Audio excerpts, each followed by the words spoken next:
Yo, what up, Rob? What's going down? We're back in it. The Collective Podcast. Oh boy, Rod's frozen. Rod frozen? Rod, you frozen? Da-da-da-da-da. All right, it's just me.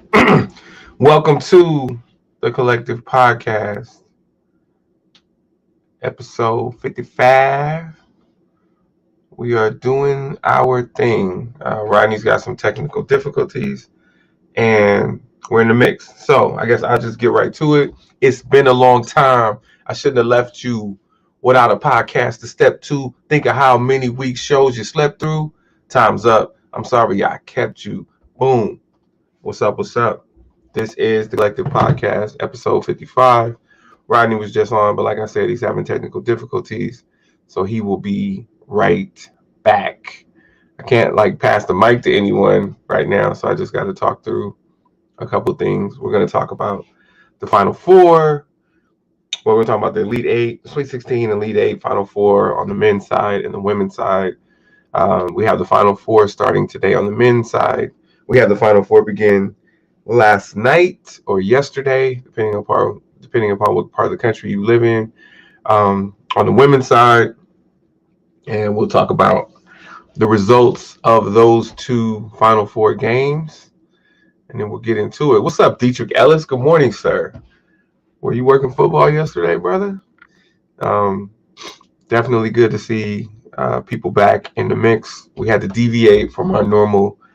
Well, the Thursday at noon is gone. We've transitioned to Thursday at 6 p.m. Pacific, but we couldn't do that. Hey, Lane, we couldn't do that this week because we had unforeseen circumstances. So Rod's trying to figure the laptop thing out, and we'll go through it. I'll let him circle back. But if you look at the Final Four, you have two legendary coaches in Tara Vanderveer on the women's side, Tara Vanderveer and Gino Auriemma. And then you have an up-and-coming legendary coach, Dawn Staley, who is already a legendary basketball. Okay, got you, teacher. A legendary basketball figure. I mean, depending upon who you have as your greatest point guards, the conversation for me goes a little something like this. Magic Johnson, Oscar Robertson, who was also a two guard, but Dawn Staley, I mean, it's like that. Growing up, it was literally Magic Johnson and Dawn Staley for me. And Dawn Staley, when she played at the University of Virginia, went to 3 Final Fours. She didn't wind up winning a championship as a player, but went to a Final Four. Went to 3 consecutive. She is also one of the most decorated Olympians that we have, and she played in the ABL, wound up going to the championship game. The ABL lasted for 2 championships. There were 3 seasons, but there were 2 championships. The Columbus Quest won both of them, and the first one was Columbus Quest versus the Richmond Rage, and Dawn played for the Richmond Rage, and her buddy Nikki McCrimmon played for the Columbus Quest. And the Columbus Quest, like I said, won both of those championships.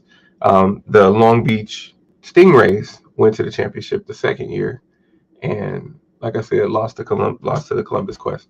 So anyway, Dawn, top of the morning to you too, Elaine. So Dawn Staley, legendary player, went into coaching and started out at Temple. And I don't know if she was ever an assistant. She probably was, but her first head coaching job was at Temple University. And Temple had just never seen any kind of success on the women's side. You know, you had John Chaney on the other side, on the men's side, who saw some success throughout the decades. Dawn went there, started to establish herself as a coach, and became a coaching commodity, ultimately winding up at the University of South Carolina, and just hasn't looked back. She's won SEC titles. She's won a national championship. She's been to multiple Final Fours, and there was no Final Four last year, and South Carolina was the number 1 team in the country by far, and Oregon was a distant second. So last year was probably an opportunity lost for obviously a lot of programs in a lot of sports, but definitely for South Carolina women's basketball, they were the most dominant team in basketball last year, and didn't wind up getting a chance to show that in the tournament. Same thing with UCLA softball. The UCLA was dominating softball, and South Carolina was dominating women's basketball last year when the pandemic hit, and you just wound up in a situation where it was what it was. Hold on one second.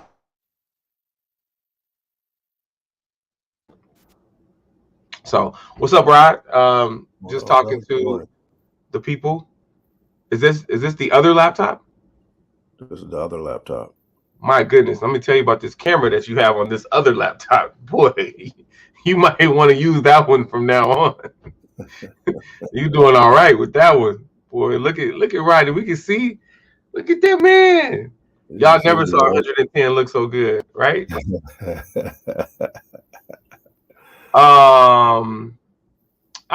That's interesting, Dietrich. All right, we'll get to that. Dietrich will talk about the 49ers. All right, we'll get to that. So we're talking about Dawn Staley and going into South Carolina. Did you have a chance to watch any of the Final Four games or highlights last night? I felt for Moses when she missed that putback, point blank range.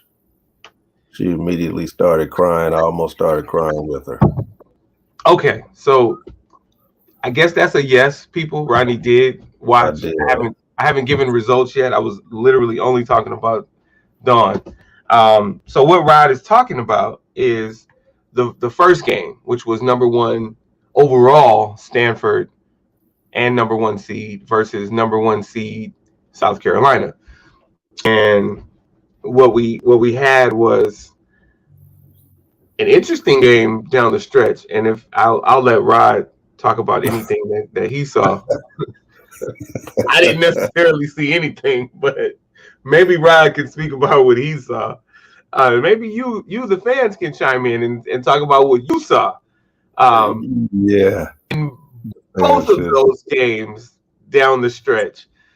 But Rodney is talking about after Stanford took the lead back with I can't remember the tall one. They're all tall. I can't remember the name of the woman who got the loose ball and busted on South Carolina to put them back up by 1. But South Carolina came down and actually turned the ball over. Destiny Henderson turned the ball over, and then Stanford called timeout and then inbounded the ball and lost it. And so there was a race to the basket starting at, well, they inbounded the ball at about 9 seconds, and then there was a South Carolina steal. South Carolina goes to the hole and misses the layup. And then, Rod, you can take it from there and talk about the heartbreak that ensued after the first layup that she got the rebound from. Missed the layup, and then the big got the offensive rebound. But I think there was only like a second or 2 on the clock, so she tried to put it right back up without gathering herself first. Just tried to kind of tip it in, and it rolled off. And that poor lady was just broken.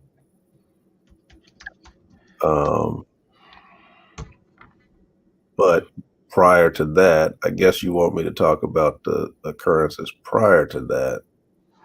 I don't know. It was just like a hole kept being dug. Really?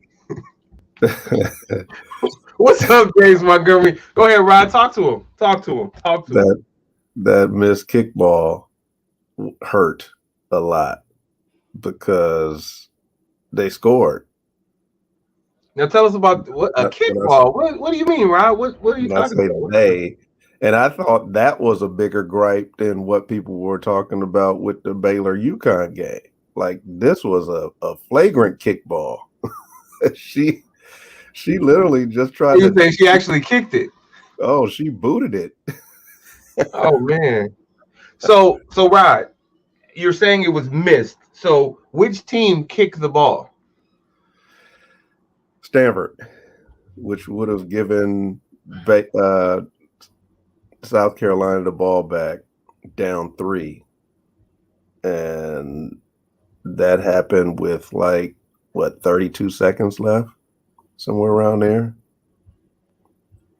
and Stanford got the ball back and scored, went up by 5. And then even on when South Carolina cut it to 2 and got the steal on the way to the basket, the offensive player got pushed from behind. You got pushed in the back? Really? Really, really hard. It wasn't questionable.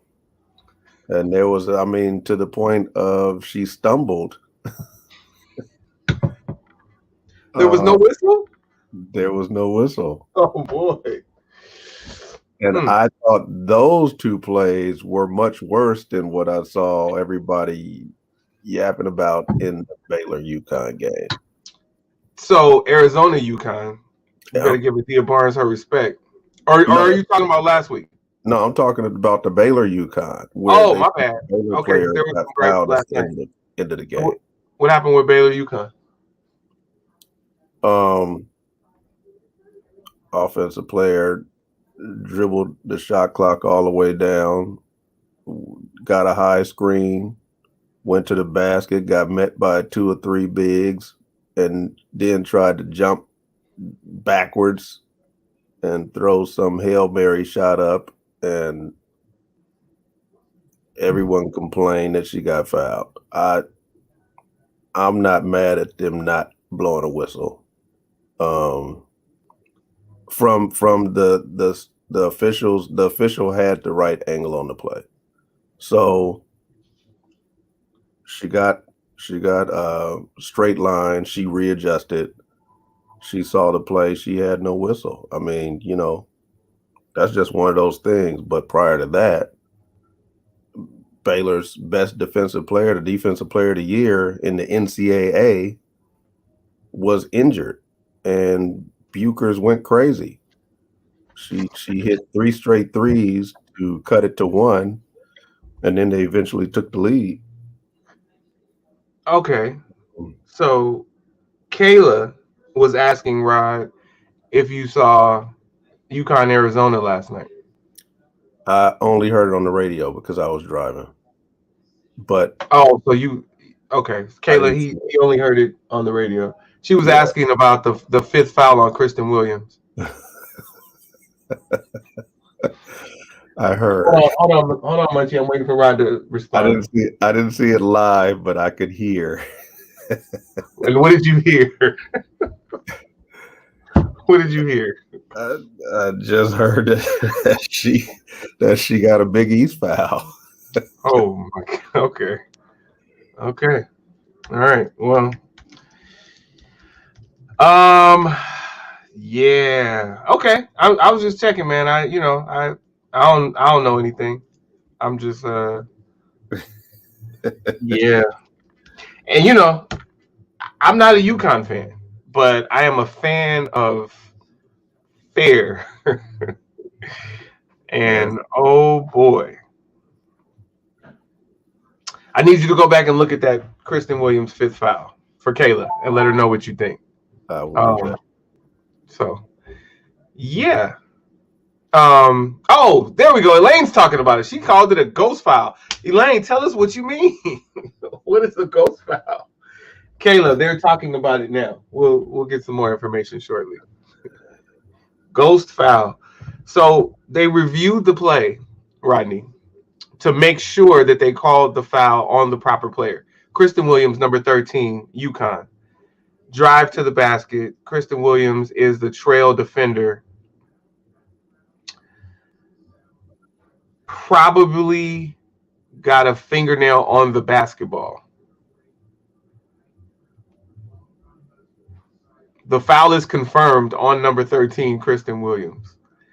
Now, these announcers don't know a lot. Like they don't know all the rules, but some of them are very studied, and they they know a little bit, and so sometimes it's like, oh, I don't want to hear what they have to say, but they noticed both the push in the back, the kickball, and the ghost foul.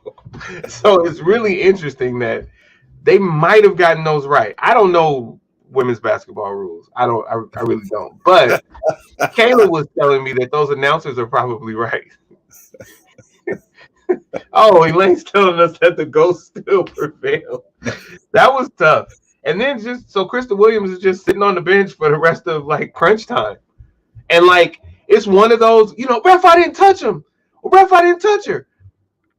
She literally, Rodney, didn't touch her. And when you confirm that the foul is on 13 and it is her fifth, boy, is that exacerbated. I thought those. I've seen quite a few of those in the tournament. Yeah. I think the push in the back was important. And it wasn't necessarily pivotal because they did score on that possession 3 points. They got the goal and a free throw. But I don't know what number foul that would have been on the person that pushed her. And also, it's a push in the back. So let me take that back. It wasn't inconsequential because that's probably an unsportsmanlike foul, what we used to call an intentional foul. She just pushed her in the back. So that's interesting because if you have an unsportsmanlike foul, you have 2 shots and the ball, and that changes things. The kickball was important or the non-kickball was important because you wound up it was a 1-point game and then it became a 3-point game after that, or it was 3 and became 5. I don't remember which one it was. 5. Yeah. Okay, it was 3. It was 3 and became 5. And so that was tough. And the Kristen Williams just sitting out down the stretch, I think that was tough for UConn. Now, I'm going to tell you, I'm a person who always wants UConn to lose against everyone. But that one was tough for me. All right, so what we wound up with is Stanford over South Carolina, 66-65. You guys know how much I love Dawn Staley. And I did pick South Carolina to win the championship if UCLA couldn't win the championship, because I actually planned on UCLA playing South Carolina in the Elite Eight, and it didn't work out because UCLA lost in the Sweet Six, lost in the round of 32. Like UCLA was very disappointing on the women's side, I must say. Now I understand we only had 7 healthy players.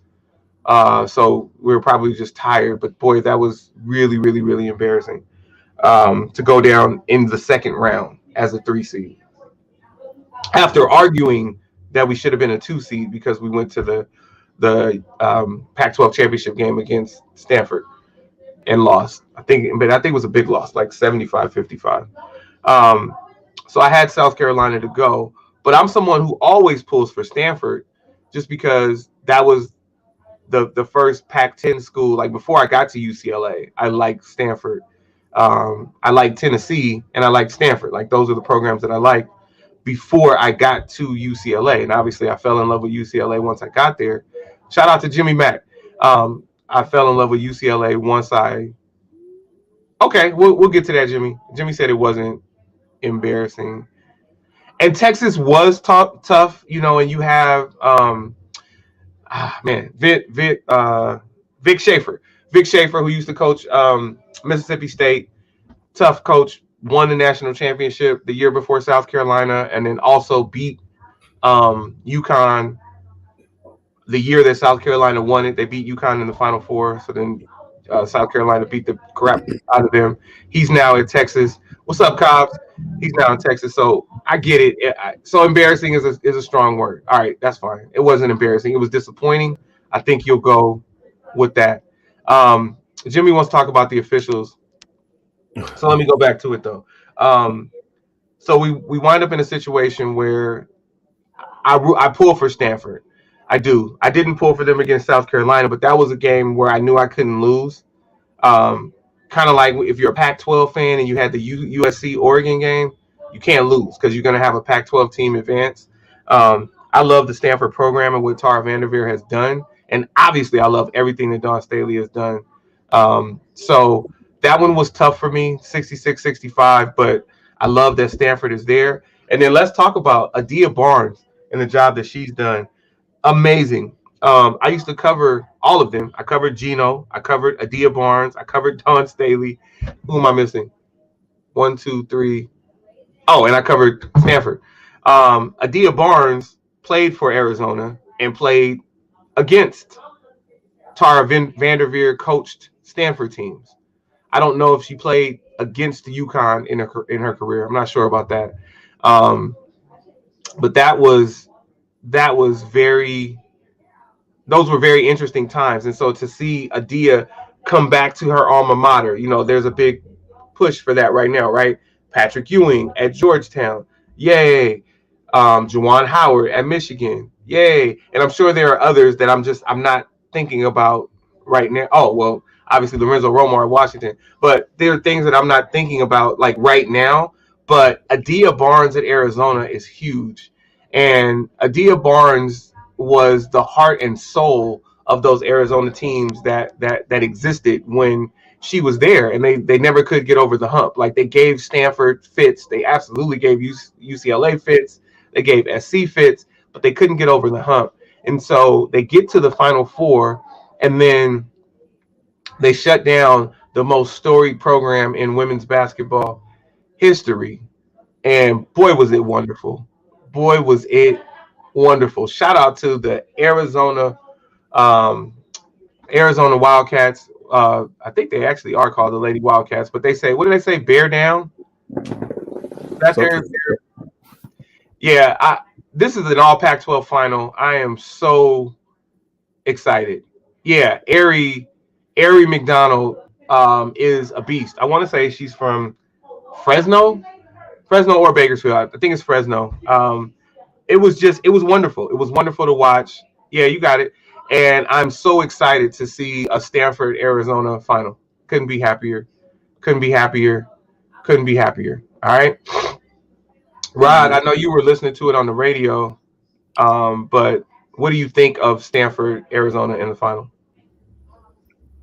You know what? First, I'm gonna say I wasn't surprised that UConn lost, because now I've really been paying attention to Bukers, and when you put a really serious defender in front of her, she struggles. I mean, like most freshmen in a tournament, it's not something you can always count on. But when you get some elite type defense in front of her, she struggles. Um, and that shows how much they depend on her to have a great game every time out. And she can play, but she's just not mentally all the way there yet. She hasn't figured out exactly what to do in certain situations. But she will. She'll be great. So I'm pro Pac-12 to the heart. I I believe in the West Coast bias. I always see us getting pushed down in the ratings um, in the West Coast a lot. Maybe because we don't always have fans who travel, so don't get the type of respect they deserve. But West Coast teams have been playing like this for years. Um, Finally, they put it together, and now you have two in a championship. Wow. So Elaine Williams is. Thank you for that, Rod. Thank you for that. I'm gonna get to your comment in a second, Elaine. Elaine's giving us some depth on how Ari McDonald wound up at Arizona. I can't wait to share that information. So give me a second.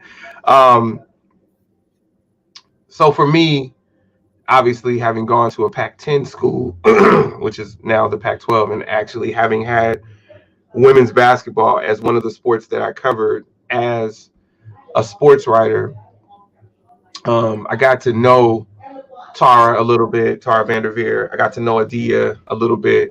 Having covered the Olympic team when Dawn was playing, I got to know Dawn a little bit. Uh, UConn came and played UCLA twice while I was on campus, but I didn't really get to know him. But it was great to see that Final Four. The only thing that would have made it better is if Pat Summitt would have somehow been there, but obviously not. Pat Summitt, rest in peace. Um, I spent some time at Tennessee while I was at UCLA. I went on a road trip with the UCLA women to actually Texas, Jimmy Mack, Texas and Tennessee. Great trip. Really got taken care of out that way, and got to sit with Pat Summitt and get to know some of the people in the program, and that was a fun time for me. They took care of me in Austin too, up at Texas, so that was fun. But I'm super excited, like the former players who are kicking in the door and doing great things right now. Dawn Staley, Adia Barnes, and others. I'm super excited about that. Um, I need UCLA to get it together because this was, this could have been their time. But again, I know, UCLA was oft injured and never had a full squad. But let's go with what Elaine is sharing with us. Boy, is this awesome. So Adia was an assistant coach with Washington, and that's why Arie chose Arizona after the coaching change. Okay. So she went there. All right. When Jody, the former Long Beach State coach, was hired. Got it. Got it. Got it. Got it. That is dope information. Thank you, Elaine. So Elaine dropping knowledge on us. We appreciate that. Hey, this is the Collective Podcast, episode 55. We are live. We thank you for being here. Please like, comment, and subscribe or follow. We don't have enough likes right now. There's more of you guys on here. But yeah, just go ahead and hit the like button. Or wherever you are. You're on LinkedIn, I think it's still a like button. Wherever you are, let us know. Thank you. Um, yeah. And so here's the thing. So Jimmy's talking about going back to Rodney's point about Buchers and how Arizona just shut her down. Well, here's the thing. That's true. And boy, am I glad Arizona's in the final. But lest we forget, Kristen Williams fouled out of that game and was the leading scorer on UConn when she went down or when she went out. She had 20 and just had to watch the rest of that game from the bench. Now, I fully believe Arizona still wins that game, even if Kristen Williams is playing, just because they were maintaining that 7 to 10 point lead for that second half. For that whole fourth quarter. So UConn did at one point cut it to 5, but Arizona came right back down and scored. So it was just one of those things. It was tough, but yeah, when you get in that kind of situation, you can tell who's battle tested, and it doesn't have to be battle tested by prior seasons. It could just be battle tested during the current season. But Arizona, which is interesting, looked a lot more battle tested than UConn, and that's probably from them playing in that rough and rugged Pac-12, whereas UConn basically plays by themselves in the Big East. So not so battle tested in a year in which you have to cut down on a lot of that out of non-conference play.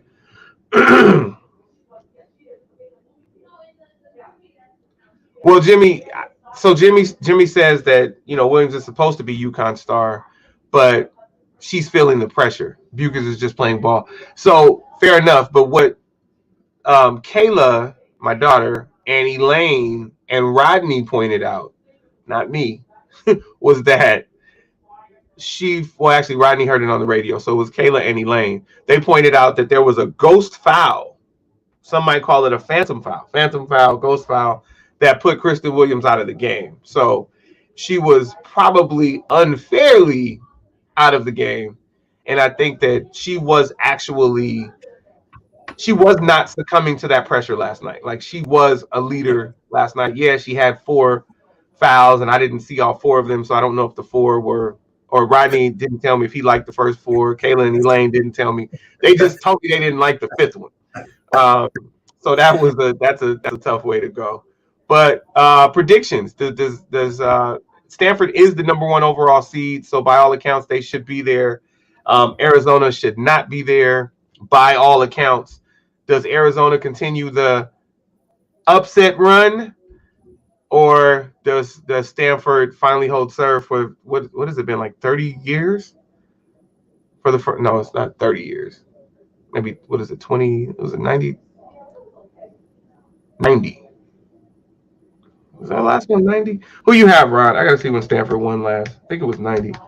I'm a go with Arizona. Wait, that is 30 years. Stanford national championship. I want to say it was they won back to back. Was it 89 and 90?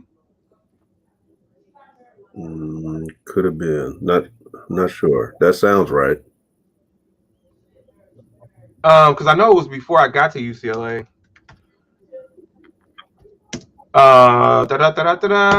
Does anyone know, Elaine, when they won? Somebody look that up for us. 92 was the last time they were there, she said. Yeah, but no, they lost the final since then. They lost the final to UConn with our girl who retired because of the abuse. All right, so Jimmy wants Arizona to win. Jimmy also calls it a super ghost foul. Oh, so okay, Jimmy wants to battle you, Rod. I know. He but Jimmy always wants to battle you. I know. He says that the Baylor there was a missed call, so there's poetic justice, and it doesn't have Janet Jackson or Tupac. And see, for me, I don't think it was a missed call. I just think they passed on it.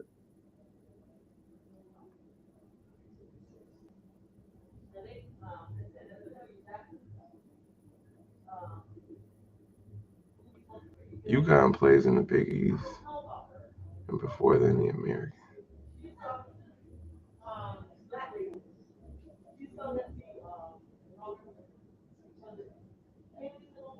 Wait, am I tripping? Are they in the American? Is UConn in the American? Yes. Yeah, so I'm saying Big East. I meant the American. I know that because I know that Debbie Williams is a supervisor. Yeah, they're in the AAC. That's right. All right, so my bad on Big East. AAC. There's still nobody there. That's my point. There's nobody there to battle them in the AAC.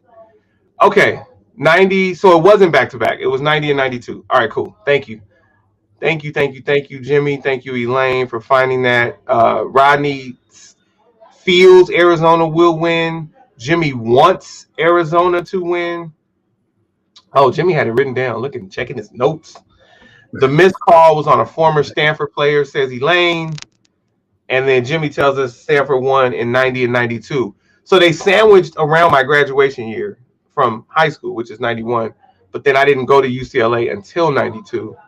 So, oh yeah, so they were reigning champs when I got to UCLA. That makes sense. Yeah. All right. So I am super excited about what Adia Barnes is doing. And 29 years after Stanford's last championship, oh man. Okay, I'm going with Arizona. Oh. Oh my goodness, this is so weird. Adia Barnes, I wanted you to lose most of your games in college. No, I didn't. Just the ones against UCLA. I was an Adia Barnes fan. And you can't really see it on. Well, they didn't give close-ups, and plus she had a mask on for a lot of the time. But she's got really deep freckles, and I was like, how can somebody with freckles do that kind of work? But she was doing work at Arizona as a player. Now she's doing it as a coach. So that's dope. All right. Anything else about the women before we get to the men? Because the Final Four starts today, but we got to talk about the road to the Final Four and how Bruins. The only thing I'm gonna say about the women is that they gotta market this stuff better, man. They do a poor job of marketing and letting everyone know when the games are coming on and what time they start, and it's just bad. Especially during a time like this when games are being played on days that they wouldn't normally be played on. Like you really have to push and make sure people know when they're playing. It's already, hard to make sure that the fans are watching on the regular days, and then you don't market it well when you know that they're going to play on days that they wouldn't normally play. Now you have a lower viewership. Some of it could be prevented, and I think they don't all they don't well there's I don't think I know they don't push and give the women's game what they give to the men's game. And that part, the marketing part, has to change at least. Okay. So I want to comment on what Jimmy said, but Jimmy is actually commenting on what you said. So let's go with that first. Um, yes, absolutely. You want to read that, Rod, to the listeners? He says, I agree they do a bad job of marketing the women's game, and it has been the better tournament in terms of quality of games. That part is 100%, 110% true. If anybody's been watching the women's games, they've been nail biters almost at the end of just about all of them. Not many blowouts at all. Okay, so I was reading, Rod, so I didn't hear what you said, but I think you said something about the like different days, and Elaine saying this has been the format. So did you say they were playing on different days than normal? Right. Some of these games are on Mondays and Tuesdays, and it's not always Thursday, Friday, Saturday, Sunday anymore because of what's taking place. All right, so that's what Elaine is saying. So the women's tournament, probably like 20 years ago, they changed it to, or they updated it to Saturday is opening day, so it's Saturday, Sunday, Monday, Tuesday. So it has been that for the women to start that first weekend, and Right. then they bring it, and then they reel it in. I think actually it stays like that. Yeah, Saturday, Sunday, but then in the final weekend, it winds up being Friday, Sunday, and the men are Saturday, Monday. So this is actually what it's been. Um, no, that's not true. They don't play on the same. They haven't played on the same day as the men, Jimmy. So if the men are Saturday, Monday, which they have been, the women are Friday, Sunday. So the championship game is on Sunday. That's what Elaine is saying. All right, so this is super weird. All right, let's go back to this because I completely missed something. So the Big East became the American, and then they realized that there was just too much basketball tradition in the Big East, and so they wound up splitting off the basketball schools, your traditional basketball schools, like the Big East that we know. Rodney, you could help us with that. Georgetown, Villanova, those schools, and they made them the Big East again. But UConn stayed in the American. I mean, but yeah, UConn stayed in the American, even though UConn had some basketball tradition also. They were the one school that wound up staying in the American, and I was unaware that UConn this year went back to the Big East. And that makes sense because, especially on the men's side, that's one of those traditional 80s, 70s, and 80s Big East schools with some history. And then obviously, the things that they've done on the women's side are just unparalleled. So now they're back in the Big East, and 2020, 2021, which is this season, is their first year back. Yeah.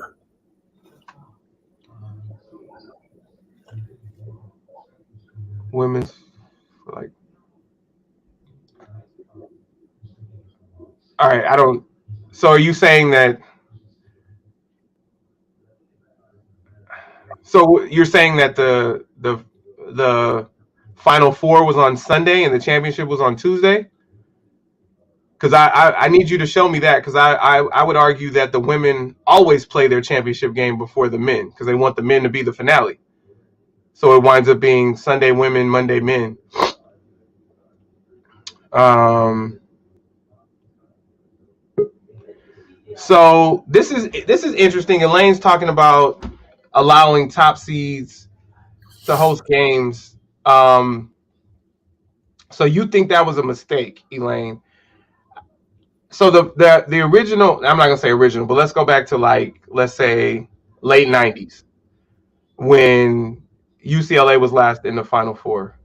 '99. No, they didn't make it to the Final Four. I'm sorry, they made it to the Elite Eight. Um, let's talk about that.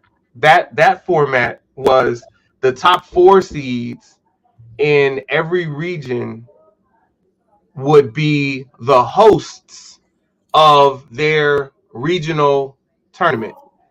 So UCLA that year was a number four seed. UCLA women, they were a number four seed, and they hosted the four teams in their area. So they hosted. So their game was against the 13 seed, and then they, whatever the numbers were, they had the other three teams there as well. And then it also happens that the Coliseum was a Sweet 16 site, so UCLA was the host again, and that's where you had UCLA, Louisiana Tech. Where did Becky Hammond go? Colorado State, UCLA, Louisiana Tech, Colorado State, and I can't remember the fourth school. UCLA beat Colorado State, Louisiana Tech beat whoever they beat, and then Louisiana Tech put hands on UCLA. In that, I mean, they didn't win by a lot, but they really did. They were physical with UCLA, and so UCLA missed that Final Four run in '99.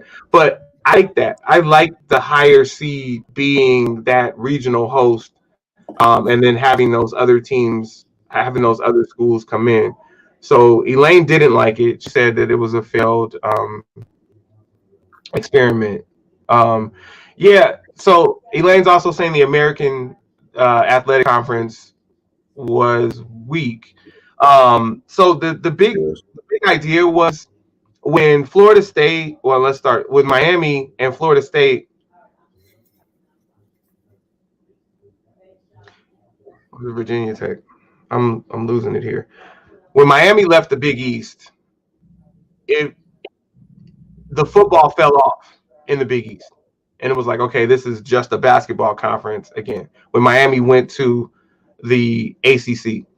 And so they were trying to find something to give their conference more identity. And they decided that the American would be more the football conference and the Big East would be the basketball conference. So if you happen to play basketball in the American, because obviously every school has basketball, but not every school has football. So that was the big difference there. The American wasn't touted as a strong basketball conference. They were touted as a football conference. And in fact, one of the five that are outside of the Power Five. So they're one of those. We had this big old thing on it. What are they called? The other five, the additional five. I forgot what they're called, but they are just outside of the Power Five as far as football is concerned. And so that's what they are. The AAC is a football conference. The Big East is a basketball conference. So there you go. Um, yeah, I said that, Jimmy, about they're hosting the first two rounds. So and I like that. I like this is the deviation, and the deviation is because of COVID, where you had everything in Texas at different sites. But I like them hosting the round of 64 and the round of 32.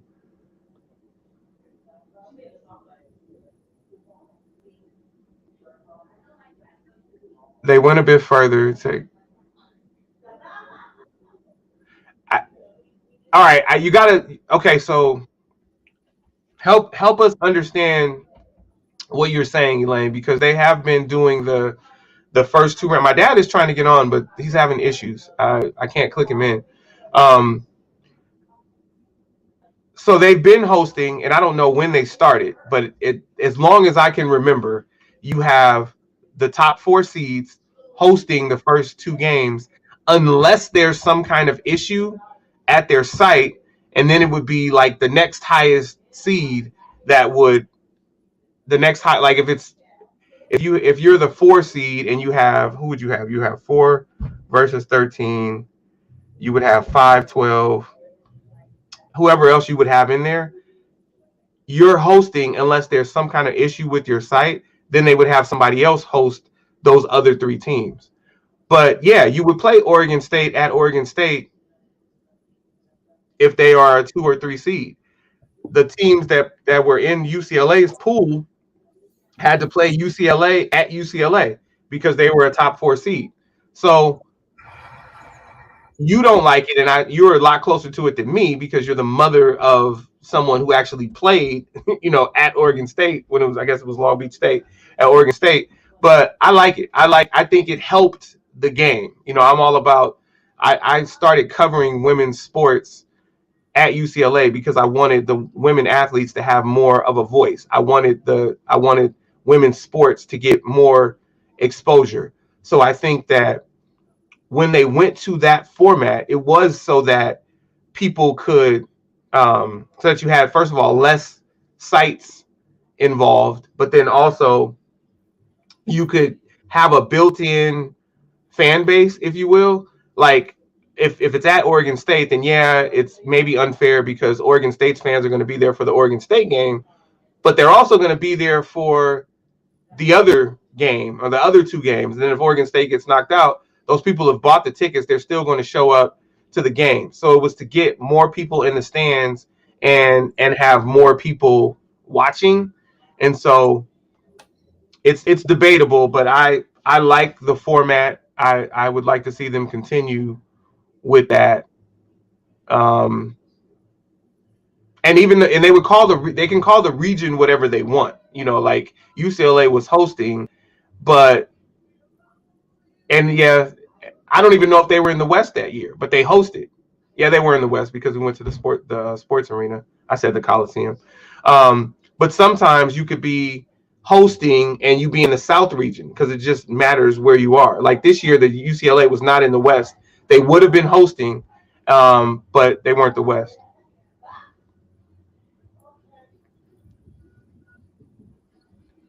Yeah. So I don't know, Jimmy. Wake up, dude. Eat your oatmeal. So yeah, it's been a long time since they played it on Tuesday. All right, cool. Moving on. Thank you all.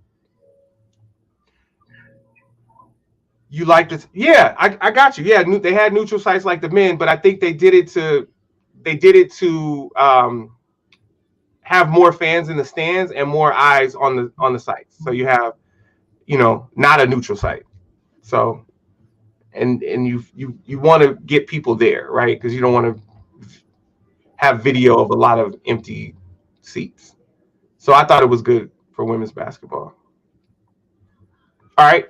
So the men, USC had a hell of a run. And then Gonzaga continues their run. But Rodney, is there anybody in the Final Four that maybe wasn't expected to be in the Final Four on the men's side? Talk to us, Rod. That would be that team that I used to love as a kid growing up and wanted to attend. I think they kind of say fight, fight, fight. Yeah. So a lot of Bruins here right now. Shout out to Cobb. Shout out to McElroy. Shout out to me. Yeah. So they were in the first 4, meaning they had to play in one of the 2 playing games, and as the 11 seed, so they had to earn a spot into the field of 64, and then haven't lost since. So they actually have, you need 6 to win it all, right? So they have 5 wins, and they're in the Final Four. So they're 2 wins away, and they have the extra win because they had to win to get into the main field. So UCLA is the surprise, and then you have Gonzaga, who is not the surprise. So you have essentially, anytime you have Cinderella with 11 banners on the wall and the expected one with no banners on the wall, it's a really interesting situation. So we have UCLA versus Gonzaga, and I'm sure Gonzaga is probably favored by 11 points. And then we have Houston Baylor. Kelvin Sampson, the return, the rejuvenation. Kelvin Sampson, who is the coach of the University of Houston, where was it Clyde Drexler and Ralph Sampson? I Slamma Jamma. Yeah, where they went. Oh, not You have Ralph Sampson. He went to Virginia. Clyde Drexler, Akeem Olajuwon, the other Twin Tower. My bad, Akeem. Yeah, Larry Eshaw. Yeah. my bad. So yeah, Clyde Drexler and Akeem. Um, you wind up with a situation where Kelvin Sampson is looking for a job, but he doesn't want 14.5. Thanks, Jimmy. Um, he doesn't want a big program. Like he wants a turnaround project.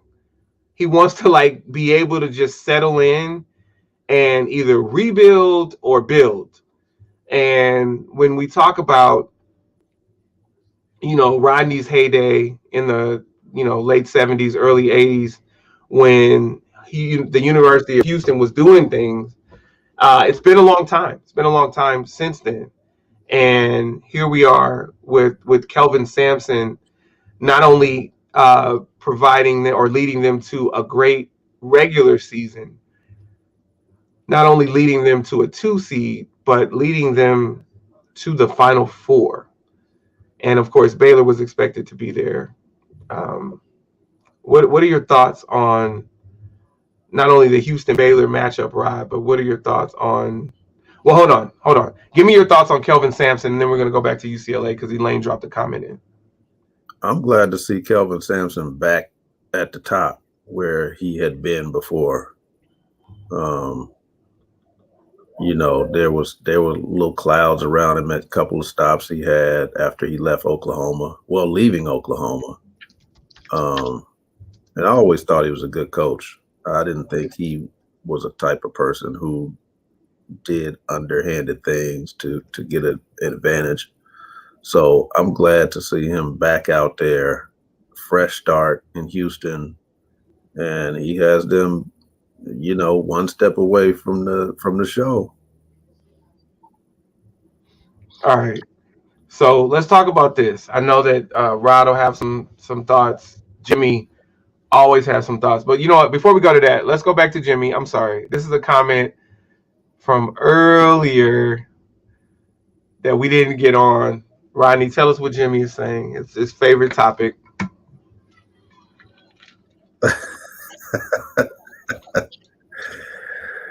Says top of the morning. Yes, it was the refs in rare form in those games.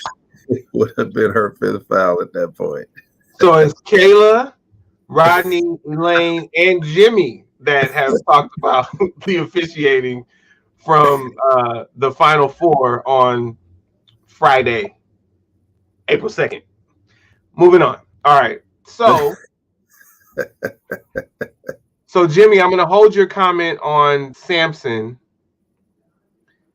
while we talk through the UCLA Gonzaga matchup, but I will put it up there, and then we will get to that when we. No, Rod, you want to do Baylor Houston first, or you want to do UCLA Gonzaga first? Either or. Let's do Baylor first.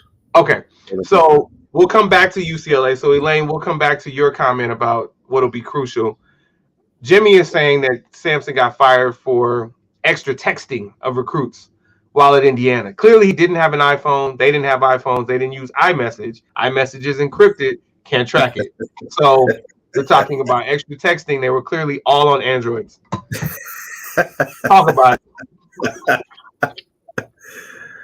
Yeah, I mean, like there was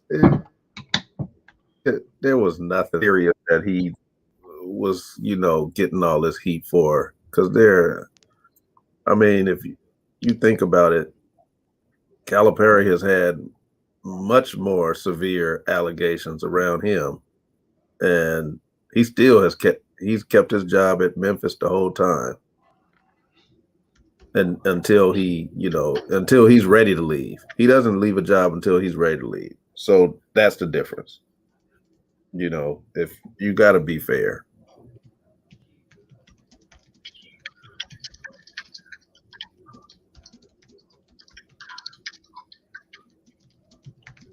Okay. So that makes me, when you talk about somebody being fired for something that you may consider a little light, something light, you got Kelvin Sampson with the extra texting, and of course, I always go back to Jim Herrick with. I mean, against the rules is against the rules, but I go back to Jim Herrick being fired for the meal with the Collins twins, and I guess lying, allegedly lying about it. Jared and Jaron Collins, who were at Harvard Westlake, who wound up going to Stanford. All right, so Baylor Houston, talk about it. You know what? I would love to see Houston win that game, but I'm a huge fan of Mitchell for Baylor, that point guard. I I think he may be the best player in the country. Um, so I'm going with Baylor. Plus, they have shooters all over the place. Like you really just can't get away from them. Even their big shoot threes. And with him at point guard, it just makes them hard to deal with because he's cat quick. Uh, and I love him because he actually really D's up. I mean, lockdown defense, not none of that switching stuff. He really plays and shuts people down. So I'm high on Mitchell. Okay. Oh, is it? Let's see. When was this comment? 100% agree. He agrees with something Rodney said. I'm not sure what, but cool. Rodney Cobbs agrees with something you said, or maybe he's agreeing with Elaine, saying the game's going to be nice. Um, Best player in the country. Okay. So that being said, who's your pick, Rod, and why? I'm going that game. I'm going with Baylor. They Okay. just have too many shooters. They don't have a lot of size inside, um, but they I think they have enough shooters to and they play enough defense to get it done. Is this Maceo from De La Soul that's playing on the Baylor team, or no? And Mitchell is clutch. Okay. So Cobbs mentions that Maceo T is who he's got his son watching. He says it may be his kinfolk. It's so funny that you mentioned could be your kinfolk. Um, I have an app that tracks my genealogy and my ancestry, and I won't shout anyone out because we don't have sponsors. But I last week I spent probably 8 hours on that app, like in early mornings, like waking up at 4 a.m. and like digging deeper into my family tree. And on my dad's side, I'm going back to my ninth great grandfather, and on my mom's side, it's like my seventh great grandparents, and it's just amazing. Like on my dad's side, I come from Virginia.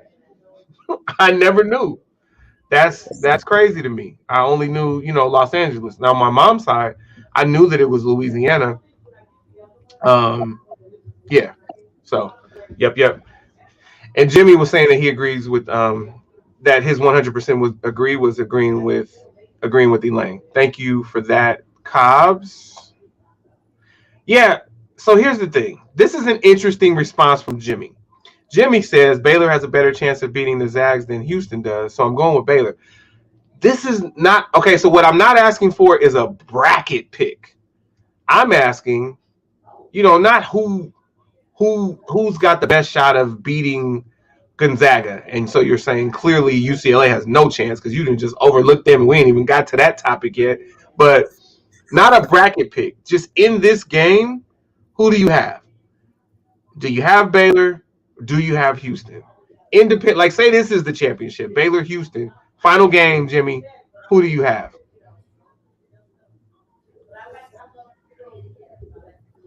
Oh, okay, looks like your cousin, red hair. Got you. All right, so Jimmy is going with Baylor. Elaine is going with. Wait, did Elaine say? Cobbs, Jimmy, Rodney.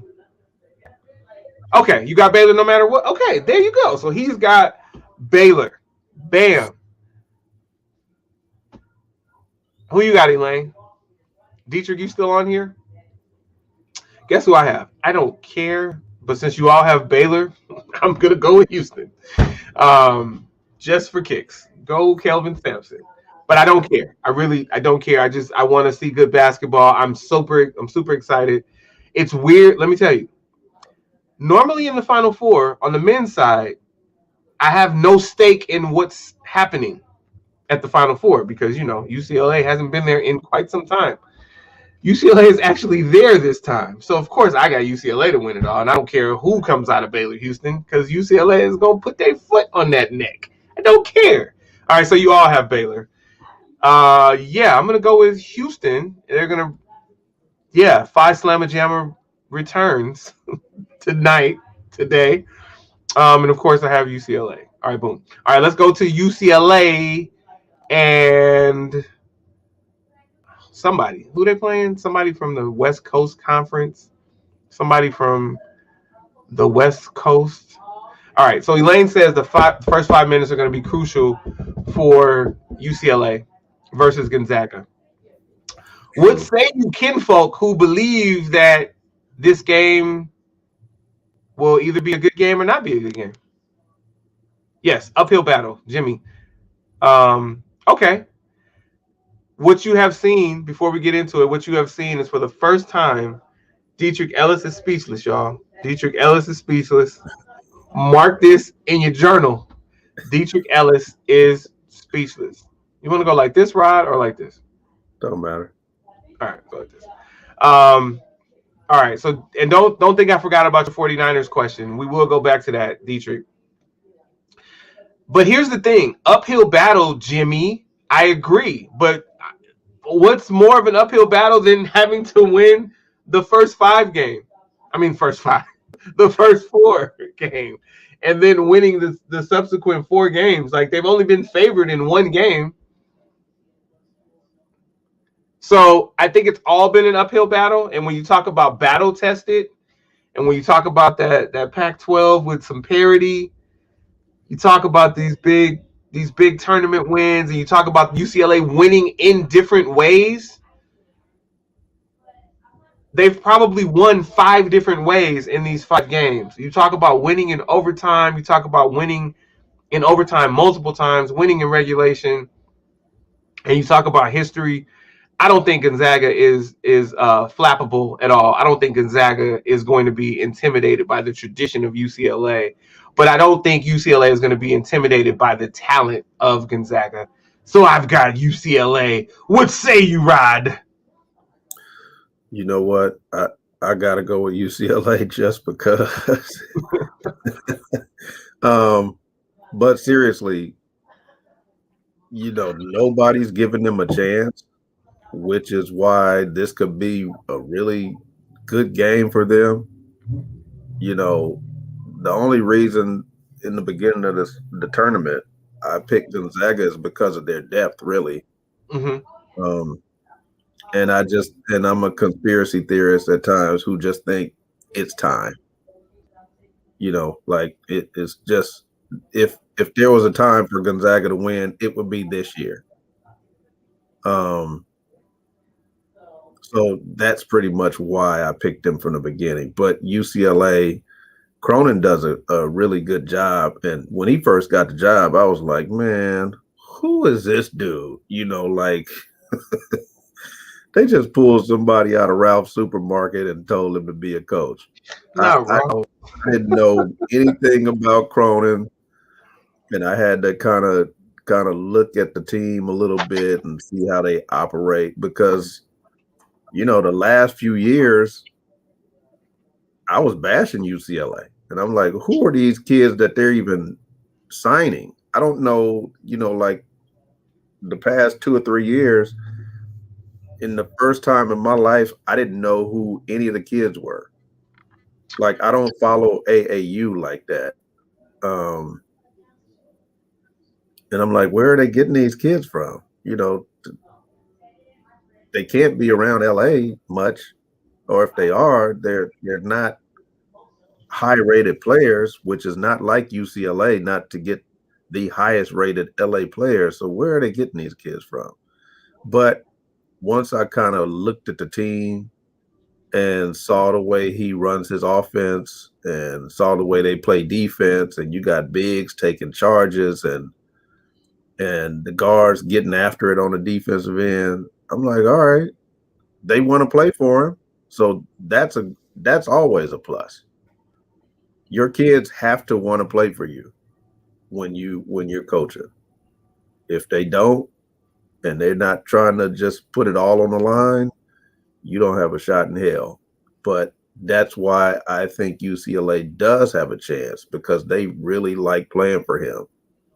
They seem to enjoy their system, and they're buying in. So, if there is an upset, as someone I think wrote earlier, that UCLA is a 14.5 point underdog. That was Jimmy.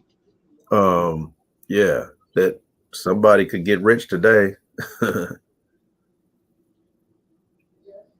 Oh, yeah, boom. Well, Cobbs won't get rich from this bet. Not for that big $2, no. Yeah, but I want you guys to know, those who don't know, Cobbs, even though it's only $2, that's big for Cobbs. Like, that $2 bet means something to him because, pride, competition, competitiveness, pride.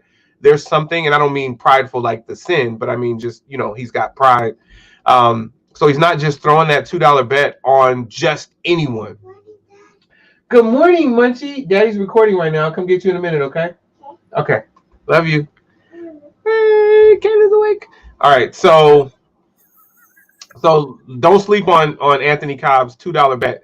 Yeah, and $2 is his limit, right? It's not like he's Trey Hopson, who, Trey probably put $2,000 on Gonzaga and then hedged 500 on UCLA. You know how Trey does. Yeah. So here's the thing. I sat with Ralph Jackson, UCLA basketball legend, who is a financial advisor at Morgan Stanley, where I used to be a financial advisor. I sat with him in, I want to say, like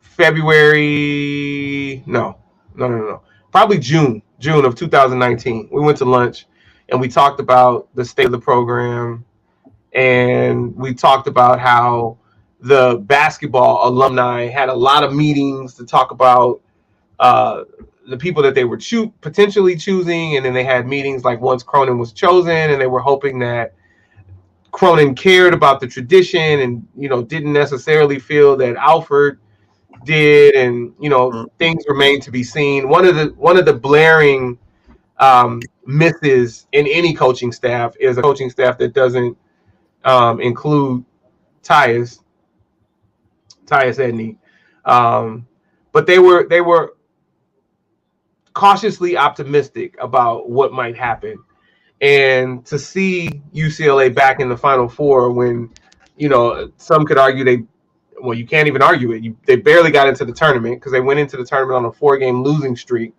and went from being a tournament lock to being essentially one of the last 4 teams in, as they're called, the first 4. So they barely got in the tournament and they're still alive. This is almost, to me, this is almost like that. Wait a minute, I'm losing my thought. I'll come back to it. People are not expecting UCLA to be there, and then if they get over the hump, it's one of those things where even though there's so much tradition there, it's a Cinderella story, or it's potentially a Cinderella story. Elaine says that she chooses UCLA because of their hearts, and like I said, that heart is something. They found so many different ways to win just in this tournament. Again, they were only favored in 1 game, and they've won 5 already, and they've won them in different ways. So yeah, this close to not being. Yeah, Cobb says that UCLA was this close to not being in the tournament at all, or being in the NIT, not in tournament. Now it's funny that you mentioned NIT, because when I got to UCLA, one of the players that Rodney used to coach back in the playgrounds, Walt Hazard, was the wait, was it Walt Hazard? Yeah. Anyway, there was an NIT banner in the gym. Wait, Walt Hazard was the SC coach. Wait, who was the coach of the NIT team at UCLA, Rod? No, it was Walt Hazard, right? All right. Well, anyway, we had an NIT banner in the gym in Pauley Pavilion when I got to UCLA, and they quickly said, this is not what we do. We have 10 NCAA championships up here. We don't want the NIT championship up. So the banner exists because UCLA did win an NIT championship, but we quickly won the 95 national championship soon after that.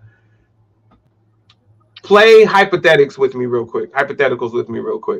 Let's say Herrick doesn't. So it was Walt Hazard. Thank you, Jimmy Mack. I was feeling like, George Raveling was the SC coach. Yes, it was Walt Hazard. Thank you, Jimmy. Hypothetically speaking, Rodney, Jimmy, Elaine, Cobbs. What if Herrick doesn't get fired for the meals with the Collins twins? And what if the Collins twins come to UCLA? Herrick might still be the coach at UCLA. He might have gotten another 10. UCLA would have a factory. Yeah, that would be unreal. Yeah, that close. And when you look at Jim Herrick being gone, you look at Jelani McCoy. I remember when Jelani McCoy was a freshman, he came in and his first game was against Santa Clara. And they had this little point guard. I say little, bigger than me, but this little point guard, Steve Nash, run all over UCLA. And boy, was it a long season for UCLA, coming off the championship. But it's one of those things. Jim Herrick is not the coach, hasn't been the coach in quite some time, and UCLA has no national championships since '95. But maybe 2021, and I say yes, they will be. They will win the game against Gonzaga, and we'll see what happens after that. Jimmy, right, because it would be amazing if Jim Herrick was still there. Yeah, at least 3 more titles and still coaching. I agree. And so and also with that situation, so this is what's interesting for me. Jim Herrick had a powerful coaching staff at that time, and one of his main assistant coach was Lorenzo Romar, and Lorenzo Romar got a job with St. Louis, the University of St. Louis. Yeah, he was fired over a dinner and lying about it, allegedly. Cobbs. He left to go coach the University of St. Louis. Then Jim Herrick was fired. Guess who the coach would have been if he wasn't the coach of the University of St. Louis? Yes, it would have been Lorenzo Romar. He would have been the UCLA coach. And he would probably still be the UCLA coach if he would have been the coach, because he was entrenched in that program, knew everything about it, and was definitely part of the recruiting, and he played in the Pac-10. So he was primed to be a leader in.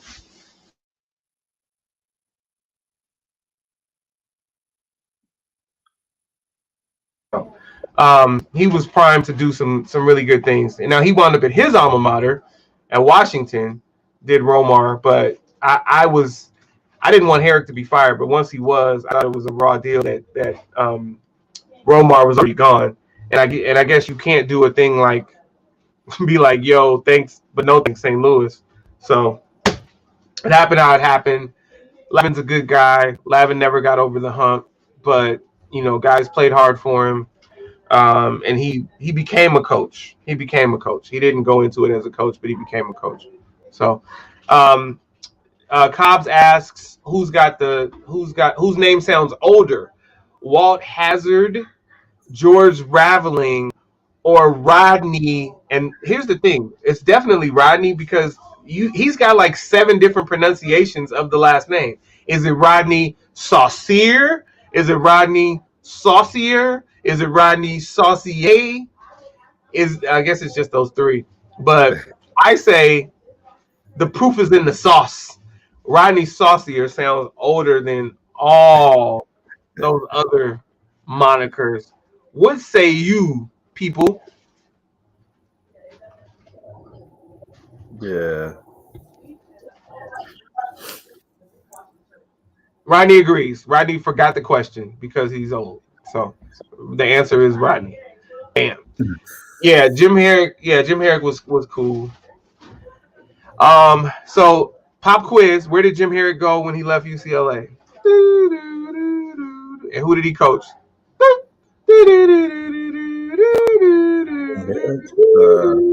thought you said St. Louis. No, Romar went to St. Louis. Oh, Romar. What I was saying was Romar left before Herrick was Rhode fired. Island. Yes, he did. And coached whom? Lamar Odom, who was coming to UCLA. Lamar Odom was coming to UCLA. Yeah, I don't want to talk about that. Yeah, good job, Dietrich. You're right, Rhode Island. All right. Cobbs, just so you guys can place this, he's laughing at Rodney being the oldest. Peter T. Dalis. Peter T. Dalis, I believe Jimmy McElroy, Peter T. Dalis hated the world. And I absolutely agree. And I don't ever agree with Jimmy like this, but Jimmy says, I'm going to, what do you call it? I forgot, but I'm going to edit his post.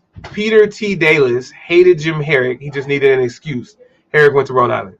Yes, he did. And yes, he did. He definitely hated Herrick and was looking for an excuse. And I was in that press conference and I said, so wait a minute. I'm a kid, right? And I'm like, so he's fired because of this potential violation? Like, you're firing him. I just want to be clear. Yes, he's already been fired, Dalis said. And I was like, oh boy. I didn't even really know how to be a journalist yet. Like, it was really early in my career. I knew I couldn't like have an argument with him, but I was just very confused.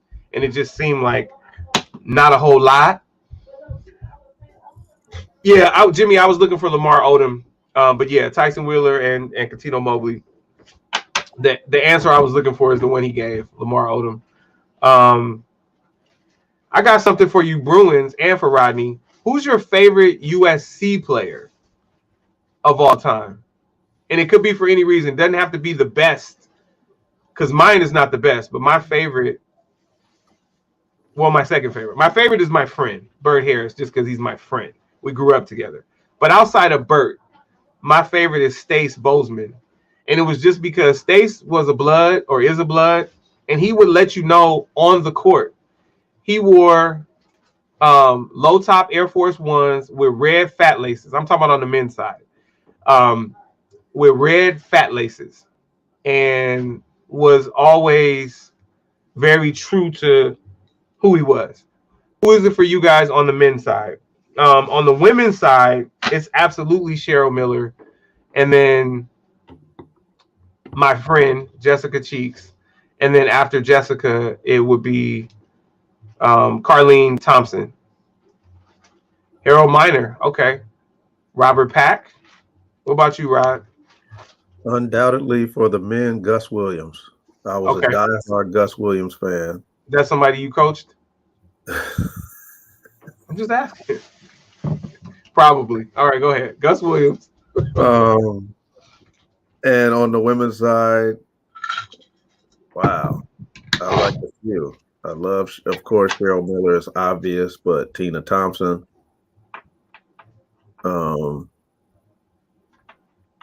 Man, there are a few on the women's side. So I know Carlene Thompson. I think she was Carlene Shields back then. Very, very, very, very well. I got a chance to know Tina from being a sports writer, you know, from USC, UCLA, all the way through the WNBA. And in fact, in that 99 Final Four that UCLA didn't make it to, Tina and I sat together and watched the championship game, which was Purdue versus, who did Purdue play? I'm drawing a blank. It wasn't Louisiana Tech, so whoever. Well, let's see. Duke lost in the Final Four. Louisiana Tech lost in the Final Four. Who did Purdue beat? You guys remember? Carolyn Peck was the coach. Ukari Figs was the point guard. Anyway, you talking about when they upset Tennessee that year? Well, Duke upset Tennessee. Duke upset Tennessee, and Purdue beat Duke. Duke upset Tennessee in the Elite Eight. Was it they beat Duke? No, I thought Purdue beat Tennessee because no. It was Duke. It was absolutely Duke. It was Gail Geston for sure. And it was devastating to me. My Bruins and my Lady Vols lost in the Elite Eight. It was horrible. Horrible. So you're saying Purdue beat Duke. Okay. I didn't think Duke got over the hump and made it to the championship. Purdue, Ukari Figs, 1999. I'm just going to fact check you, Jimmy. But you could be right.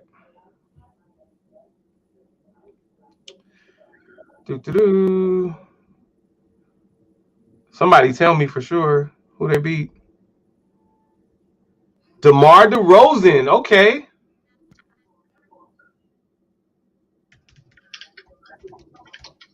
Yeah, so it's not Georgia. Okay, so Georgia was the fourth team. That was Andy Landers. Louisiana Tech was Leon Barmore. Purdue was Carolyn Peck, and Duke was Gail Geston. You are the fact check. You are hilarious, and you do believe you're the fact check, and I'm not mad at that. Like your confidence, I just wish you had that kind of confidence in the UCLA men's basketball team, because I think your kind of confidence, even though you're not playing, would get them over the hump. Jimmy Mack. So why don't you just go ahead and pick UCLA, Jimmy Mack? Why don't you just do that for the Bruins? Well, anyway, so let's say Jimmy is right. Tina Thompson, I sat with her, or we sat together during the championship game, and watched Purdue put hands on whomever they played, and Jimmy says it was Duke, so let's go with that, Duke. But Rodney, for sure, Duke was the one that beat Tennessee. It wasn't Purdue. It was tough too. It was tough because that was definitely supposed to be that fourth one for Shamika. So it was tough. All right, cool. Dietrich, I'm not mad at that. When y'all make it, we can hire Dietrich for fact checking. That's cool. I appreciate that. All right, this has been a run. All right, so you got anything else on men's? Oh yeah, Rodney. So let's say you do have UCLA and Baylor. Who do you have in the UCLA Baylor game? We know that Jimmy has Baylor overall. UCLA. Okay, so you got UCLA. If they can get to that championship game, there's no reason not to think that they can't win it all. Right. Okay. We already know Jimmy's answer. Tell us about Elaine and Cobbs, and I know Dietrich's not weighing in. Elaine and Cobbs, who do you guys have in Baylor versus UCLA? Hey, buddy. Yes.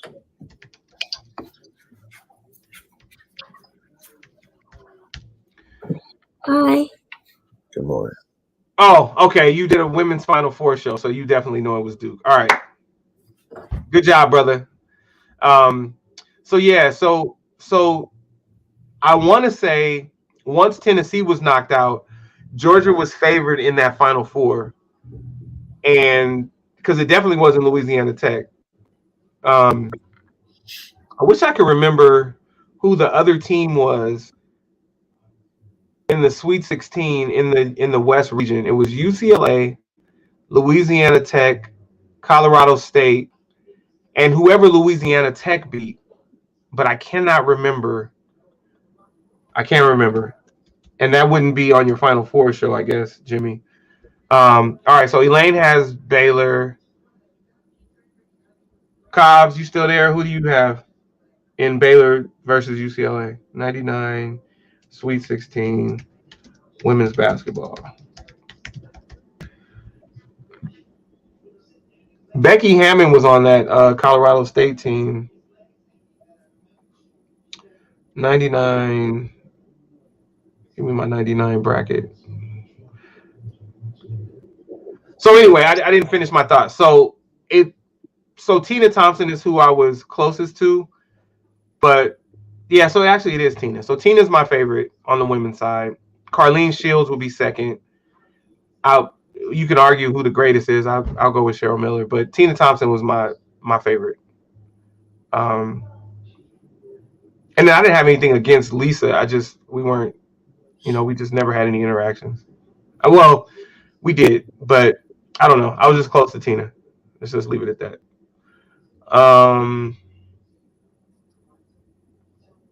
Yeah. All right. You're just gonna be a fan of the game. Cool. Elaine's gonna be a fan of the game. LSU. Go ahead, Jimmy Mack. And see, I was thinking, I thought it had something to do with Louisiana.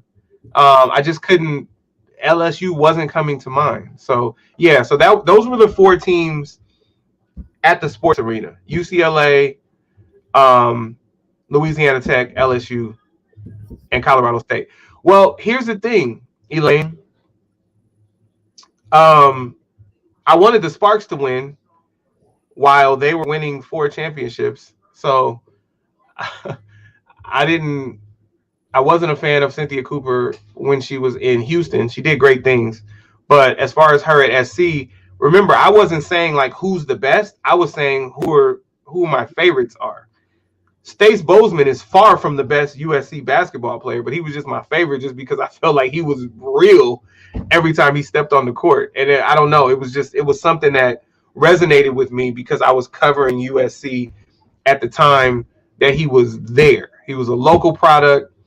He was wearing low top shoes with low top Air Force One, suede Air Force Ones with the red swoosh and red fat laces, which don't match the USC uniform, but they match something else. And that's something that just resonated with me.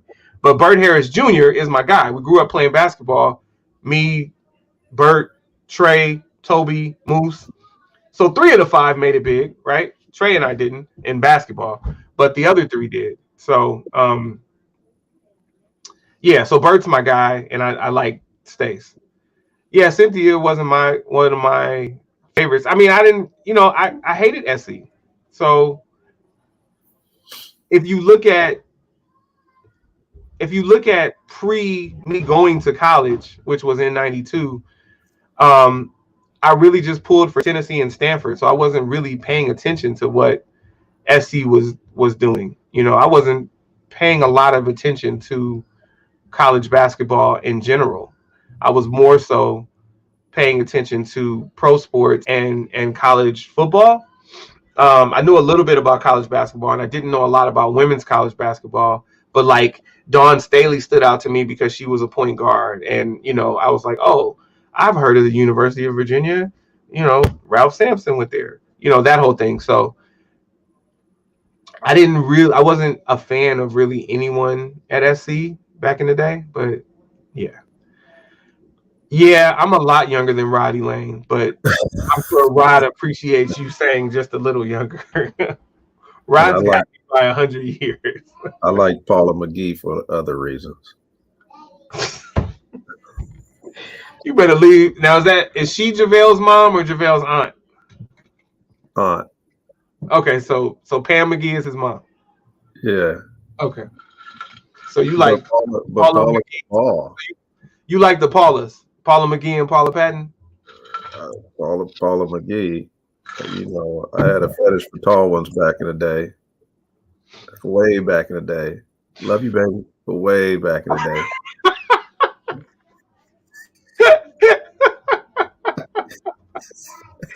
like whispering it. Hold on, Kayla. We're almost done. We're about to wrap up. Oh my! I know, Kayla. I will be right there. We're about to wrap up. We're recording. All right. So very cool. Thank you guys for sharing your favorites from USC.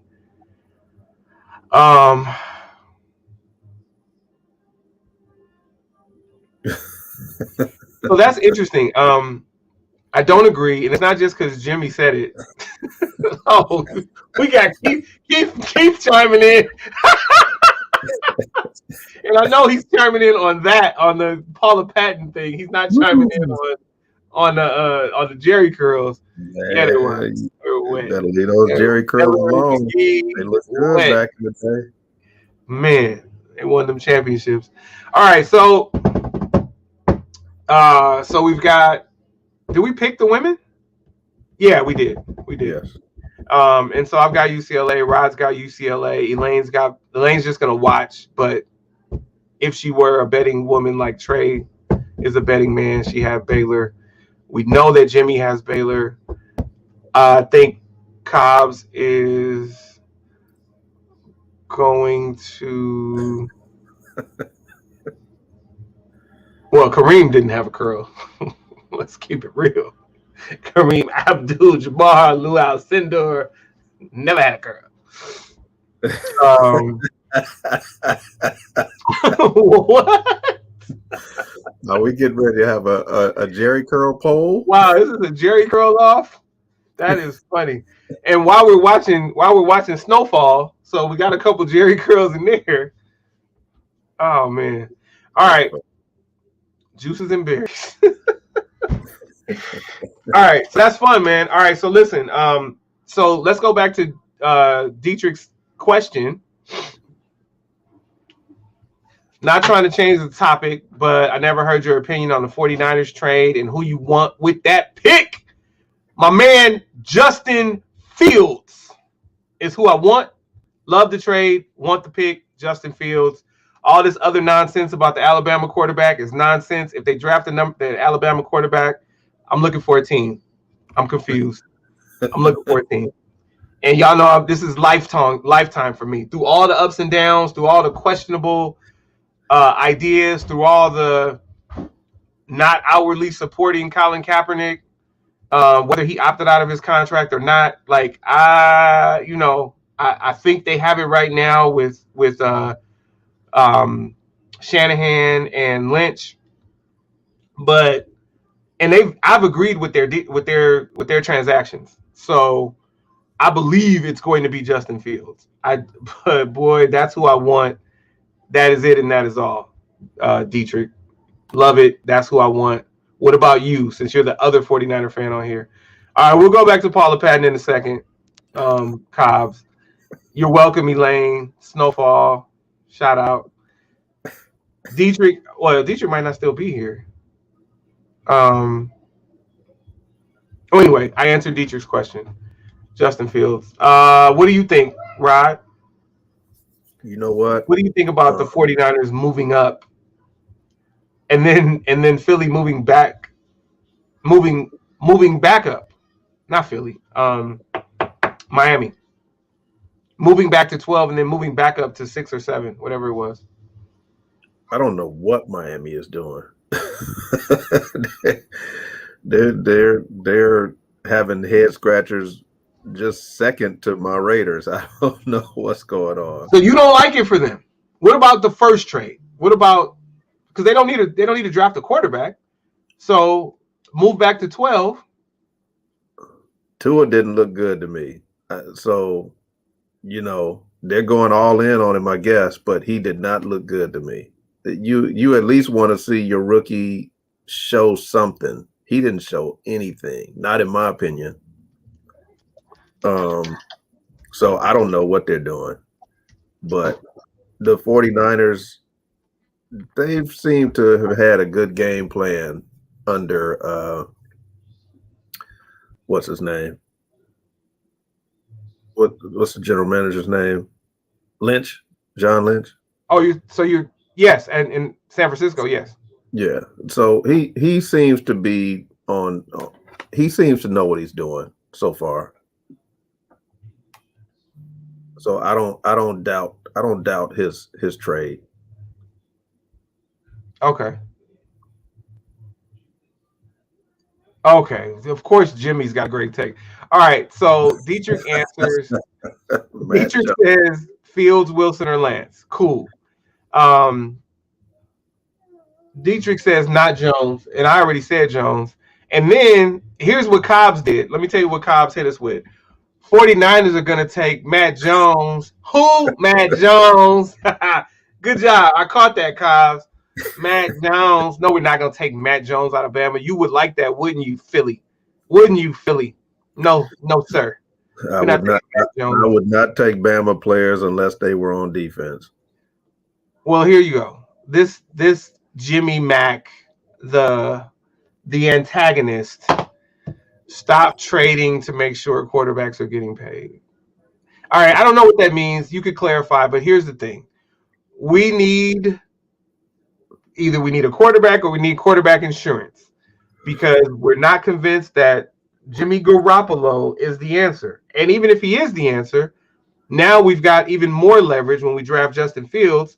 They're both hot commodities because no matter what you say right now, Jimmy is our starter. So the whatever value we could give for him right now is at its peak because we're saying we're drafting his backup. Now, he may get traded on draft day or soon after. But right now, I love us trading up to get this quarterback. Now, if we traded up to draft Matt Jones, this is stupidity. You can like Jones, but that doesn't mean you like Jones at 3, Cobbs. That's what I'm saying. Not at 3. That's a problem. Probably because he's black. But I don't know. Who's North Dakota State? Is he black too? I don't know. I've never heard of North Dakota State. It should be Justin Fields. That's who I want. That was the question. That's what I need. Period. I like what Miami did because we benefited from it. They moved back and got a lot of picks, but then they moved back up. They gave away some picks and moved back up to what, 6 or 7. Basically, whoever they wanted, they knew was going to fall way past 3. So I'm not scratching my head about Miami. You know, we gave them some picks. They gave up some picks, but they still netted picks and they wound up moving back. So they're going to get whoever they wanted unless somebody drafts out of order. So I was fine with what Miami did. I was talking to my buddy Ron Hill, and Ron likes what they did. So I'm good with that, but I'm good with what we did. Now we just need to draft the right person. Cobb says Jimmy Mack is headed back to New England. I can't speak for what New England is going to do. Just know they're going to have to give up some draft picks or somebody that they just traded for or signed. So we're not just giving Jimmy G away. First round pick or bust. Understand that. Y'all understand? Yeah. Well, I think Jimmy's days are numbered as soon as that pick goes through. Think so? Yeah, because he makes a lot of money. They're not going to pay big money to 2 quarterbacks. So, well, he could be shipped. He could be shipped as late as draft day or right after. He can be, and that's possible. Or we can. Well, that's the thing. Yeah, he needs to go when his value is at its peak. Because if we keep him, we'll pay him. But if we keep him, and then it doesn't work out, then his value is down. But I think this is the last year of his deal anyway. So yeah, I think we will trade him, and I appreciate Jimmy G. Like I appreciate him coming in, but I feel like we could have done better. And if Jimmy is considered a pocket passer, and that's what Jones is, I don't care how much Shanahan likes Jones. You saw the limitations on Jimmy Garoppolo, someone who is not very mobile anyway. And then with the calf injury and all of that, or high ankle sprain, whatever the hell it was, it's one of those things where you don't want to pigeonhole yourself again. So, yeah. $2 to anyone who can name the Raiders' starting 3 receivers. $2. You're on the clock. Yeah, I got it. You ready? Go ahead. R1, R2, R3. Bam. Names. Yeah, I did. R1, R2, R3. I'm looking at the depth chart. R1, R2, R3. Damn. They did absolutely nothing. names. We're gonna stand pat, fellas. We're good. Yep. Just when I thought they were going to come into that new stadium this year with a nice roster, they do absolutely nothing. Well, I mean, if they do something this year, then at least you can visit and shed players to get under the cap and do nothing with the money. Well, they got to pay the coach. You know, he's got a lifetime deal. Speaking of lifetime deal, all right, let's talk about it really quickly. Let's deviate from this. What do you think about the bill? First of all, the controversy in Kansas, football coach gone, AD gone, and then Daddy, hey baby, let me finish. Give me a second. Stop doing that. Bill Self just got a lifetime deal. Say that again. Bill Self just got a lifetime deal. Bill Self? Yeah, the Kansas basketball coach. Oh, Kansas basketball coach. Okay. He's got a 5-year deal, and the deal adds a year after every year he completes, it adds a year. So it's a 5-year rolling deal for the rest of his life. I've never heard of such a thing. What do you think? They're all in on him. But wasn't he a part of that investigation that was going on with all the coaches? Bill Self? I don't know. I don't remember hearing his name. I don't know. Well, Kansas was listed in that investigation. Oh, he wasn't there yet. Huh? I don't think he was there. He was there. He was? Yes, he was there. Well, he was clearly exonerated because they're not going to double down on him after they just got rid of the football coach. Hey, I didn't know he was part of that. You got Bill Self and Les Miles. That's no comparison. Speaking of LSU, Bill Self. We're not doing that. All right, we'll check it later. All right, we'll just take your word for it, Rod. Hey, Anthony Cobb said, "Hey, Munchie." Anthony Cobb said, "Hello." Just say no. Don't come in. Just say, "All right, come on." She still got her PJs on. Exactly, Cobbs. His assistant took the rap. You could have just asked to come in. Say hi to everybody. Hi, everybody. Hi. Okay. Let his assistant take the rap. All right, Rod. Beep, beep. All right, let me be quiet. All right, so football. We done with Kayla. Please, honey, listen. We're trying to finish. Stop. I'm going to say a quiet game. No, yes, play the quiet game. Okay. Stop. Play the quiet game. Look, Cobbs is saying it again. He said, "Hi, Munchie." See? Hi, Munchie. Hi. There you go. Jimmy said, "Hey, Princess." Hey. Hi. All right, cool. All right, Rod. Baseball. We're back. Our Dodgers had a little championship hangover, a little World Series hangover in Game 1.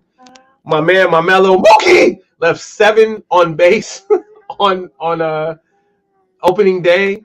He left. Oh, Anthony sent you some hearts. Look. Yay. Mookie left 7 on base. Which your boy Kershaw took the loss, and then they stormed back yesterday.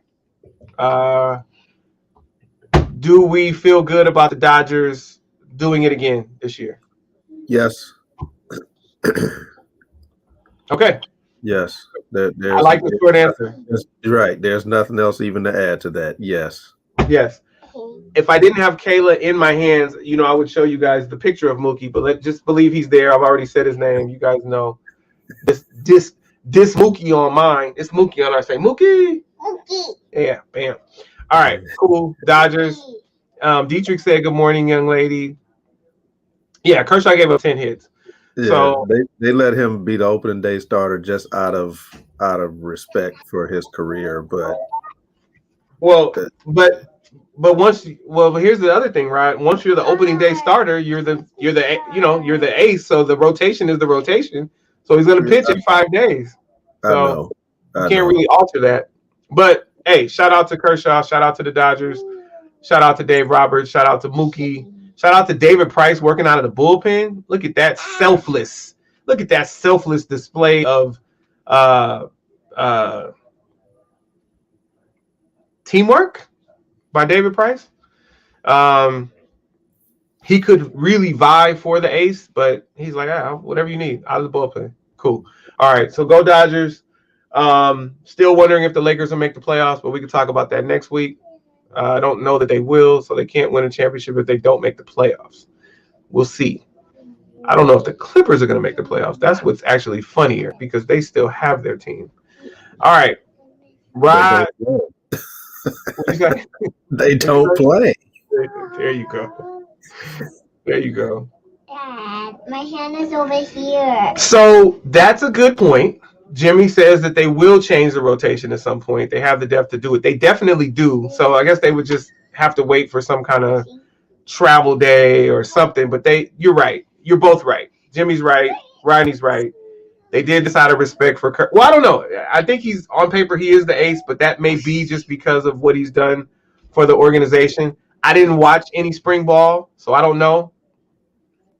Cobbs adds that too much pitching depth is a good problem to have. Yeah, the Dodgers are just stacked. So, and they're used to being the favorite team, and getting pretty far. But then now they got over the hump last year, so no one was under more pressure than them, and they got it done, and they got it done decidedly. So I have great confidence in them keeping it going. Rod, let's close out. Well, hold up. Episode. So to Rod's point, Cobb says Walker Buehler is the guy. Isn't he the 3 though? Isn't he? He's 3. The guy that they just signed as a free agent, Trevor Bauer. Yeah, and he killed Colorado last night. Yeah, but like we're all saying, really good problem to have, right? Super excited. One set. Yeah, you got one sip, baby. I love Urias. I got it, babe. It's okay. All right, Rod. Thank you all for coming on the Collective Podcast, checking us out. This is episode 55 live. I am AC from LA. That's my man Saucier Sr. And we are here with a few of our nearest and dearest friends. Want to shout out, my dad came but he couldn't get on. I don't know what happened, but shout out to my dad. Shout out to Papa. Shout out to Anthony Cobb. Shout out to Jim McElroy IV. Shout out to Elaine L. Williams. Shout out to Dietrich Ellis. Shout out to Keith. Is it Ellis? B. Keith Ellis. I think I got everybody that came on. I'm sure some people came on and watched and didn't say anything. Shout out to the Munch. Shout out to Mookie. Shout out to Brianna. Shout out to Braylon. Shout out to Nisha. Yeah, that's Rodney's wife. Shout out to Rod Jr. Shout out to Lauren. Shout out to Zaire. Go ahead and close out, Rod. Yep. Wow. It's about time for me to take Lauren to basketball practice. So high school is having a season. So I'm happy that I'll get the chance to see her have a track meet next week and a basketball game next week. And I know we see numbers going down and all that stuff, but just continue to be safe and let's enjoy these championships that are coming up. See what happens. All right. Straight up. That's Braylon, y'all. Say what's up. Let's see. Oh, yeah, Elaine said that earlier that she's taking Arizona. We got that. Cobb says we should win 105 games. Cobb says, good show, fellas. Thank you very much. Jimmy giving it up to us. Hey, listen, I am so fortunate to be able to get on this podcast every week with my guy, Rod. Sometimes we have Trey, but really happy to get on here with my guy, Rod, every week. And, Cobbs jumps on with us. If not, he's always in the comments. Jimmy's always in the comments. Elaine and Dietrich are always in the comments. Keith jumps in sometimes. That's Rod's guy. Listen, we appreciate you. My mom jumps in. My dad jumps in. Kayla is usually at school, but don't lean on this because you're move forward. Anyway, all right. So we appreciate all of you for watching. We appreciate all of you for listening. Thank you. This is episode 55 live. Hold on, baby. I picked up golf a couple of weeks, about a month ago. I love it. I didn't have a chance. I golfed on Monday with my dad and my sister, 9 holes. And then I went out with Brianna and her mom and her mom's boyfriend yesterday. And we only got 9 in because it got dark. But it was fun to be back out there. I was able to put my UCLA cart bag in place. That's my golf bag, which actually has a built-in cooler. It's a beautiful bag. It was a lot of fun. Do something with your families if you can. Bye, Dad. It's great. Okay, bye. Do something with your families if you can. But also remember to be safe. Keep social distancing, keep wearing masks. I don't want to do the tutorial again, but please cover up your nose if you're going to have the mask on. It's just super important. But yeah, there's so much ugly in the world right now. Try to be part of the world's beauty, please. Just try. And if you fall short, then at least you're not part of the ugliness. Like, you're just there. But if you don't try, then you might wind up being part of the ugliness. And we have enough of that. Let's just keep working hard to be good people and try to better society. Please remember that for some of us, when we get, Elaine said she enjoyed the show. My dad's here commenting, saying hi. Papa said hi, baby. So just I'm going to say this, and you guys know who I'm talking to. So just make sure you remember this. You get pulled over, you want that to be less than memorable for the person that pulled you over or the people that pulled you over. You want to just be as unassuming as possible. Keep your hands in plain sight. Like, when you're getting pulled over, just get your insurance ready, your license, so that you don't have to reach for anything. Just have it ready. Do you know why I pulled you over? I don't. When they tell you, don't argue it. And this is not even about dying while pulled over. This is also about just, if you get a ticket and they don't remember you, they're not going to show up to court. But there's also the chance that you could die if they're having a bad day based upon how you respond to them having a bad day. And we want everybody to continue to live. And so remember this for yourself. Remember this for your significant other, and pass this along to your kids. Mommy. Be careful. Remain safe, and make sure that you do everything that you can to make it out of said situation alive. Just do all that you can. Hey, this has been episode 55. Hey, Papa came on there and he said hi, babe. This has been episode 55 of the Collective Podcast Live. Thank you to our nearest and dearest. We appreciate you. Thanks for being here. Rod, love you, man. Thanks for being in here. Yes, sir. One quick note. I got to give a quick shout out to Major League Baseball for moving the All-Star game for voter suppression. I thought that was big.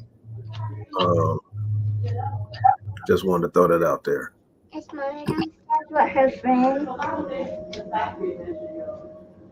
Okay, right. So to Rod's point, they moved the All-Star game and the draft out of Georgia, out of Atlanta. The All-Star game and the draft. So, and that's for the new voter suppression law. Be well. Thank you. And yeah, you gotta be perfect to stay alive, and it still may not work, Cobbs. So yeah, make it home to your family. All right, we love y'all. Thank you all. We appreciate you. No, not right now, babe. Love you. We're out.